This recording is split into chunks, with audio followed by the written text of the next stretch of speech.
शैतानों के देवता एशमा देवास की पूजा करते बहुत सारे अघोरी लोग जो बार बार ऊंची आवाज में एशमा देवास का नाम लिए जा रहे थे और अपने कटे हुए हाथ का रक्त उसकी एक भयानक से बनी मूर्ति पे अर्पित कर रहे थे और ढोल नगाड़ों के साथ नाच रहे थे।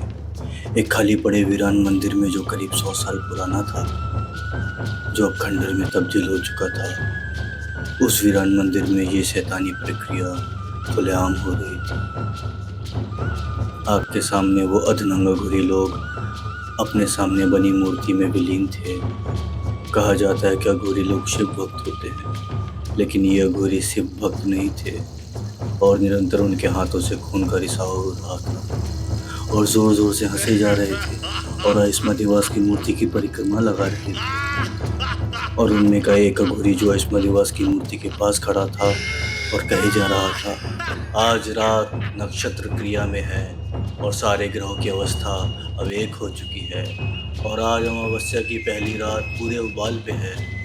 आप प्रस्थान करें इस लोक में और बलि स्वीकार करें।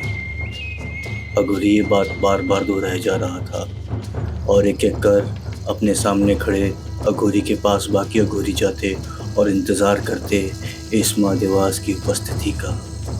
और ये प्रक्रिया बार बार दोहराई जा रही थी। ये सारा मंजर अविनाश और रघु एक चट्टान के सहारे छुप इस शैतानी प्रक्रिया को देखे जा रहे थे। ये देख अविनाश रघु से कहता है, रघु यहाँ से चल, मुझे डर लग रहा है, रुकना थोड़ा और देखने दे कि आखिर ये अघोरी लोग करना क्या चाहते हैं और इन लोगों को तो हमने अपने शहर में कभी नहीं देखा, आखिर ये आए कहाँ से हैं। रघु कहता है, रघु ये कोई शैतानी तंत्र पूजा कर रहे हैं और उन्होंने अगर हमें देख लिया तो हम मुसीबत में पड़ सकते हैं और हमारा यहाँ रुकना खतरनाक है।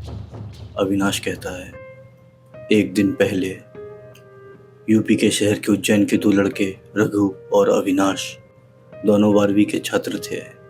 दोनों का बचपन साथ बीत रहा था। जिगरी दोस्त होने के साथ साथ दोनों चचेरे भाई भी थे। दोनों का स्वभाव एक था, लेकिन दोनों साहस से बिल्कुल विपरीत थे। रघु के अंदर किसी भी चीज़ का भय नहीं था, लेकिन अविनाश उसका ठीक उल्टा था। छोटी छोटी बात पे डर जाना अविनाश का स्वभाव था। रघु के निडर होने का एक मुख्य कारण ये भी था कि रघु की रुचि हमेशा से भूत प्रेतों की कहानियों में थी। रघु अक्सर सोने से पहले भूत प्रेत और पिशाचों की कहानियां पढ़ के सोता और अक्सर गंभीरता से एक ही बात सोचता कि आखिर इस दुनिया में भूत प्रेत अगर हैं तो वो हमें दिखाई क्यों नहीं देते और ऐसी कौन सी दिव्य शक्ति है उनके पास जो वो इंसान से ज़्यादा ताकतवर होते हैं। यही रुचि रघु की इन चीज़ों की तरफ ज़्यादा आकर्षित करती थी और तभी तो वो इन भूत पिशाचों की दुनिया को समझना चाहता था। एक दिन रघु और अविनाश स्कूल से लौट रहे थे और रास्ते में खूब बातें करते हुए आ रहे थे कि रघु की नज़र बाजार के चौराहे पे बने काली माँ के मंदिर पर पड़ती है। अविनाश, क्या तू जानता है आत्माएं इंसानी शरीर क्यों अपना लेती हैं? यार, तुझे कितनी बार बोला है तू ये बातें मेरे साथ मत किया कर। मुझे रात में ये बातें सोच के बहुत डर लगता है और वॉशरूम भी नहीं जा पाता हूँ। अविनाश कहता है, भाई सुन, तो ज़रूरी बात बता रहा हूँ। रघु कहता है, चल ठीक है बोल। अविनाश कहता है, आत्माएं इंसानी शरीर को इसलिए अपना लेती हैं क्योंकि आत्माएं इंसान के शरीर को अपना इस दुनिया में अपनी तादाद बढ़ा सके, जिससे वो इस दुनिया में शैतान के देवता को ला सके और वो शैतान का देवता इस दुनिया पे राज कर सके और इंसानों से बदला ले सके। बदला? कैसा बदला? अविनाश कहता है, इंसान और शैतान की परिवर्ती में फ़र्क है। इंसान मिट्टी और शैतान आग से बनाए गए, लेकिन ईश्वर को इंसानों से ज़्यादा प्रेम था। इसी बात की जलन से शैतान इंसान को ईश्वर की नज़र में तुच्छ दिखाना चाहता है और शैतान ईश्वर को यह बताना चाहता है कि हम शैतान जो आग की प्रवृत्ति के हैं, हम तेरी सर्वश्रेष्ठ रचना है। परंतु ईश्वर ने इंसान को अपनी सर्वश्रेष्ठ रचना माना, इसलिए शैतान का राजा नर्क से आत्माओं को दुनिया में भेजता रहता है ताकि वो इंसान शरीर को धारण कर इस दुनिया में अपनी तादाद बढ़ा सके और ईश्वर को चुनौती दे सके। घर आ गया? अविनाश कहता है, अरे हाँ, पता ही नहीं चला। रघु कहता है, अच्छा सुन, एक बात और, मैंने किताबों में पढ़ा है कि अमावस्या की रात को ये बुरी आत्माएं और ज़्यादा शक्तिशाली हो जाती हैं और नर्क लोक के द्वार खोल दिया जाता है, जहाँ से बहुत तादाद में आत्माएं इस धरती के अंदर प्रवेश करती हैं। हाँ, तो उसका मैं क्या करूँ? अविनाश कहता है। क्या करूँ? अबे कल अमावस्या की रात है, तू और मैं कल नदी के पास वाले शमशान घाट पे चलेंगे। रघु कहता है। तेरा दिमाग तो खराब नहीं हो गया भूत पिशाचों की कहानियों को पढ़ के? तू जानता भी है तू कहाँ जाने की बात कर रहा है? वो नदी के किनारे वाला शमशान घाट, जहाँ ओझा साधु भी नहीं जाना चाहते, और गांव के लोगों ने तो वहाँ चिताएं जलाना भी छोड़ दी हैं, और तू मुझे वहाँ ले जाना चाहता है? मैं कहीं नहीं जा रहा तेरे साथ। अविनाश कहता है। अरे यार, लोगों का ये वहम है, और वो शमशान घाट भी तो हमारे शहर का हिस्सा है। लोगों ने तो बस बातें बना रखी हैं। अविनाश रघु की ये बात सुन सोचने लगा और बोला, पापा को क्या बोलेंगे कि इतनी रात में कहाँ जा रहे हैं? वो सब तो मेरे पे छोड़ दे। तू ठीक कल 8 बजे शाम को मेरे घर आ जाना। मेरे घर से होते हुए हम वहाँ जाएंगे। रघु कहता है। अविनाश और रघु ने वहाँ जाने का इरादा कर लिया था और अब दोनों अपने अपने घर में चले जाते हैं। अविनाश की दिनचर्या समान थी, लेकिन वहीं अब रघु कुछ अलग करने जा रहा था। इस साल की पहली अमावस्या रात थी जो कल होने वाली थी, और रघु इस रात में अपने सवालों के जवाब पाना चाहता था। बात के मुताबिक अविनाश ठीक 8 बजे रघु के घर पहुंच घर के बाहर से रघु को आवाज़ देने लगता है, और अविनाश के 3-4 बार आवाज़ देने के बाद भी रघु बाहर नहीं आया तो अविनाश रघु के घर में चला जाता है। घर में घुसते ही अविनाश पाता है कि घर में कोई नहीं था और पूरे घर की बत्तियां बंद थीं। ये देख अविनाश रघु को फिर से आवाज़ देता है, रघु रघु। लेकिन कोई जवाब ना पा अविनाश घर के कमरे की तरफ जाने लगता है जो ऊपर के फ्लोर पे था।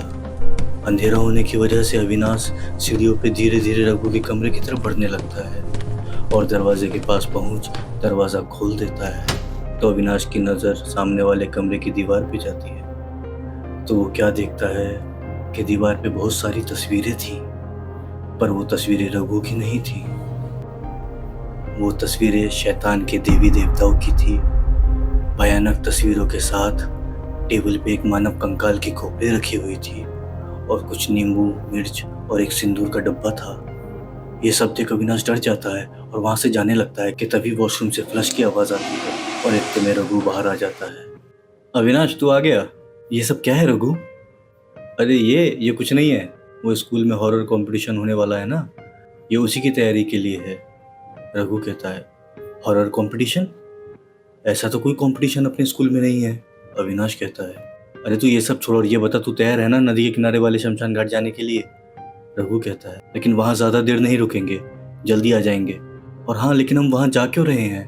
अविनाश कहता है। अरे मैंने बताया ना, स्कूल में हॉरर कंपटीशन है, इसलिए जाके देखूंगा कि अमावस्या की रात कैसी होती है। रघु कहता है। लेकिन हॉरर कंपटीशन का तो तूने अभी बताया है। अविनाश कहता है। अरे यार, कल बताया तो था, कल स्कूल से लौटते समय। तू भी यार बातें याद नहीं रख पाता। रघु कहता है। अविनाश रघु की ये बात सुन इन बातों को याद करने की कोशिश कर रहा था, लेकिन लाख कोशिशों के बावजूद अविनाश को कुछ याद नहीं आ रहा था। 8 बजने वाले हैं, हमें निकलना चाहिए। रघु कहता है। मैं साइकिल लाया हूँ, साइकिल से चलेंगे, वहाँ जल्दी पहुँच भी जाएंगे और वहाँ से जल्दी आ भी जाएंगे। अविनाश कहता है। नहीं, हम पैदल जाएंगे, मजाक मस्ती करते हुए। रघु कहता है। यार हम लेट हो जाएंगे लौटते में। अविनाश कहता है। अरे नहीं होंगे, हमें कुछ ही देर तो रुकना है, वहाँ बस यही तो देखना है कि अमावस्या की रात कैसी होती है। अब अविनाश और रघु नदी किनारे वाली कच्ची सड़क से होते हुए शमशान घाट के लिए निकल चुके थे। रास्ता एकदम सुनसान होने के बावजूद दोनों उस जंगली रास्ते पे बढ़े जा रहे थे और आपस में बातें किए जा रहे थे। और रात ने अब जोर पकड़ना शुरू कर दिया था। चांद अब पहले से बड़ा दिखने लगा था, लेकिन चांद अपनी रोशनी से विपरीत काला नजर आ रहा था। जंगल का सुर्ख अंधेरा और प्रकृति का सन्नाटा हर तरफ अपनी गूंज दे रहा था। पैदल चलते हुए दोनों भाई अब नदी किनारे पहुंचने वाले थे। रघु, यहाँ तो बहुत अंधेरा है। अविनाश कहता है। हाँ अंधेरा तो है, लेकिन कुछ देर की ही तो बात है, हम यहाँ से कुछ ही देर में निकल जाएंगे। रघु कहता है कि तभी जंगल से जंगली कुत्तों की आवाज़ें आने लगती। ये सुन अविनाश एकदम सहम सा जाता है। अरे कुत्ते हैं यार, क्यों डर रहा है? रघु कहता है। यार एक तो तू इतनी भयानक रात में शमशान घाट ले जा रहा है और बोल रहा है कि डर क्यों रहा है? अविनाश कहता है। अब दोनों नदी किनारे पहुंच चुके थे। नदी का किनारा एकदम सुनसान दिखाई दे रहा था और ठीक उसी के बगल में बने शमशान घाट में कुछ चिताएं जल रही थीं। ये देख रघु बोला, वो देख अविनाश, कुछ चिताएं जल रही हैं। चल चल के पास से देखते हैं। नहीं, मैं नहीं जा रहा वहाँ, अविनाश कहता है। अविनाश की ये बात सुन रघु कहता है, अच्छा तू यहीं रुक, मैं देख के आता हूँ।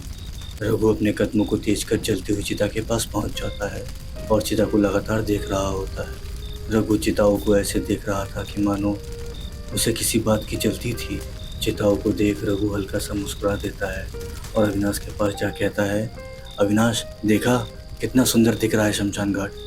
रघु की ये बात सुन अविनाश रघु को आश्चर्य भरी निगाहों से देखने लगता है और कहता है, रघु तू ये क्या कह रहा है? ये तुझे चिताएं सुंदर दिखाई दे रही हैं? मुझे लग रहा है तेरा दिमाग खराब हो गया है, मैं जा रहा हूँ यहाँ से। ये कहता हुआ अविनाश जाने लगता है कि रघु उसे तुरंत बोलता है, अरे मजाक कर रहा हूँ। नहीं नहीं, मुझे नहीं रुकना यहाँ, मैं जा रहा हूँ। अविनाश कहता है, अरे सुन तो, अकेला कैसे जाएगा इतनी रात में? चलते हैं ना दोनों साथ में। ये बात सुन अविनाश सोचने लगता है कि रघु बोल तो सही रहा है। ठीक है तो चल फिर, अविनाश कहता है। हाँ 5 मिनट में चलते हैं, बस थोड़ा सा शमशान घाट को अंदर से देख लूँ।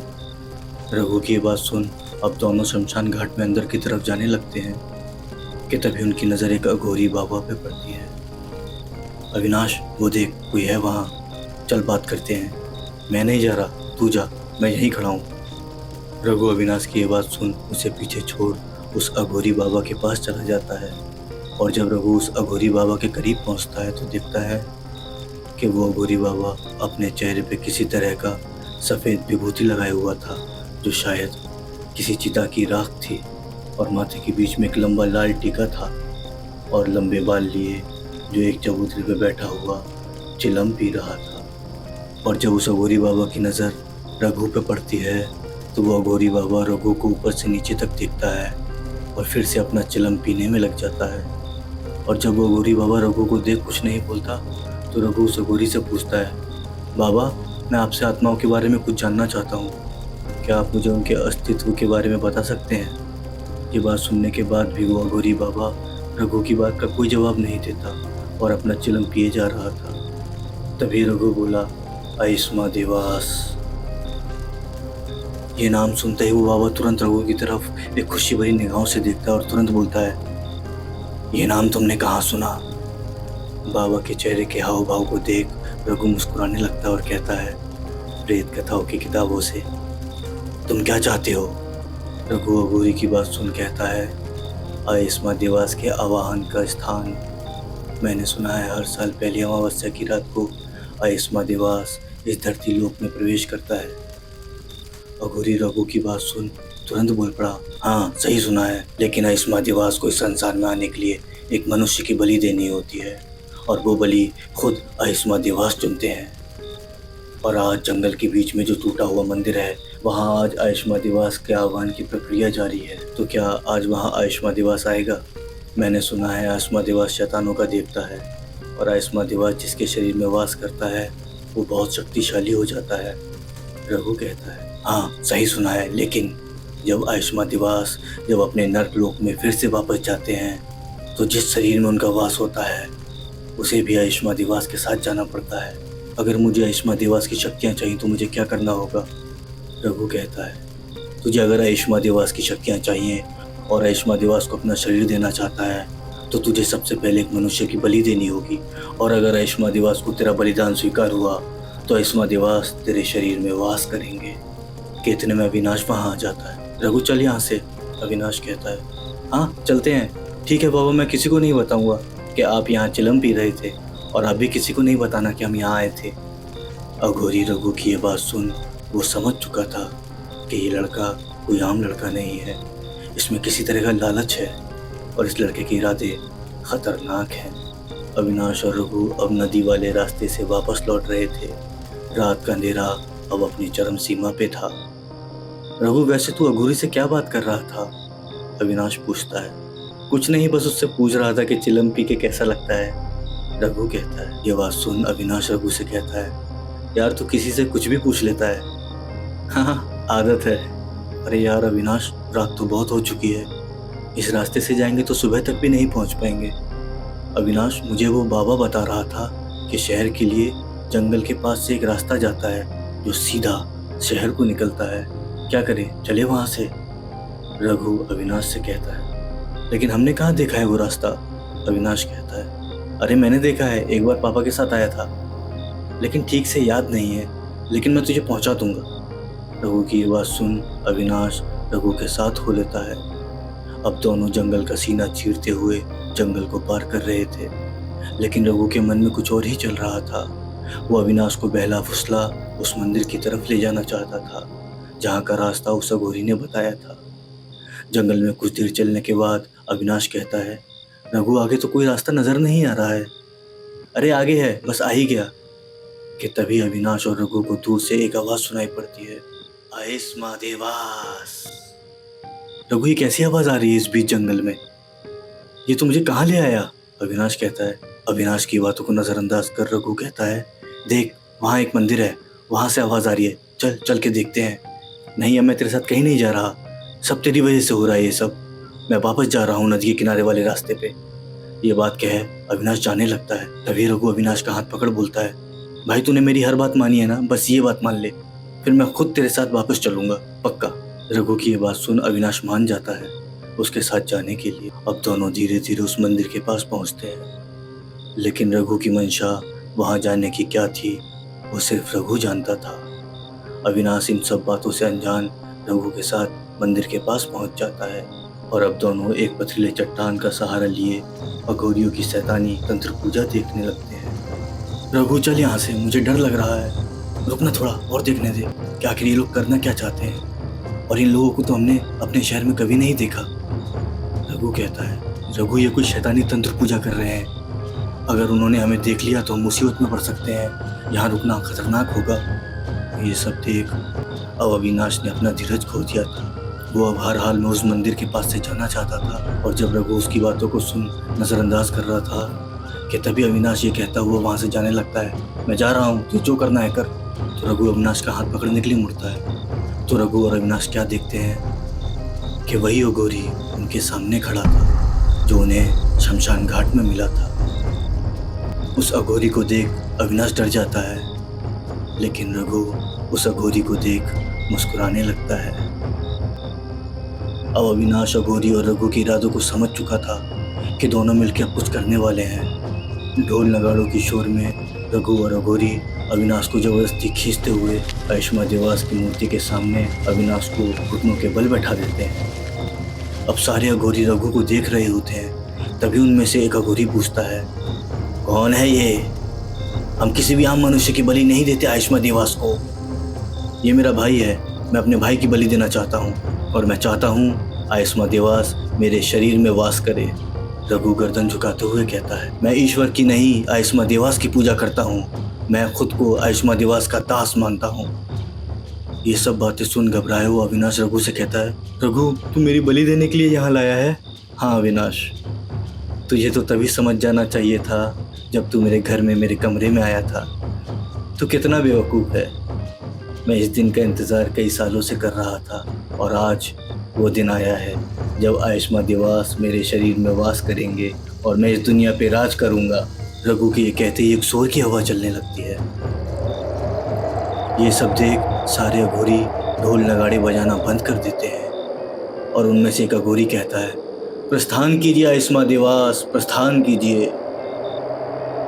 ये सुन सब अघोरी अपनी गर्दन झुका घुटनों के बल बैठ जाते हैं। अब रघु समझ चुका था कि आयुष्मा देवास इस धरती पर प्रस्थान कर रहा है, और वो अपने सामने रखे एक खंजर को उठा जो अघोरियों के रक्त से लाल थी, अविनाश की तरफ बढ़ने लगता है, अविनाश की बलि देने के लिए। रघु का ये रूप देख अविनाश रघु से अपनी जान की विनती करने लगता है और कहता है, रघु मैं तेरा भाई हूँ। लेकिन रघु की शैतानी मनसा को अब कहाँ कोई रोक सकता था। रघु का ये वही दिन था जिस दिन का इंतज़ार वो कई सालों से कर रहा था, जो ईश्वर को छोड़ आयुष्मा देवास को अपना भगवान बना बैठा था, और अपने हाथ में लिए खून से सना हुआ खंजर अविनाश में मार देता है। तूने क्या सोचा था कि तू अपने भाई की बलि देगा और मैं तेरे शरीर में वास करूंगा? अविनाश ने वो खंजर अपने हाथों से रोक लिया था और धीरे से सर उठाए रघु को देख रहा था। अविनाश का चेहरा देख रघु अविनाश का हाथ झटकता हुआ पीछे हट जाता है। और क्या दिखता है कि अविनाश का सांवला रंग अब सफेद दिख रहा था। आंखों से आग की लपटें बाहर आ रही थी। रघु अब समझ चुका था, क्या इस मदिवास ने अविनाश के शरीर में वास कर लिया था। ये देख रघु बोलता है, आयुष्मा दिवास, मैंने अपने पूरे जीवन काल में तेरी पूजा की है। मैं तेरा सच्चा दास हूँ। अगर तू मेरा सच्चा दास होता तो मेरे साथ नर्क जाके मुझे मारने की योजना नहीं बना रहा होता। तूने सोचा अपने भाई की बलि दे मुझे खुश कर देगा और फिर मैं तेरे शरीर में वास कर तुझे अपने साथ नर्क लोक ले जाऊंगा। फिर तू मेरे साथ नर्क लोक पहुंच के मुझे मारकर पूरे नर्क का देवता बन जाता और पूरे नर्क लोक पे राज करता। ये बात कहते हुए आयुष्मा दिवास, जो अविनाश के शरीर में था, रघु की तरफ भागता हुआ जा उसे खंजर मार देता है।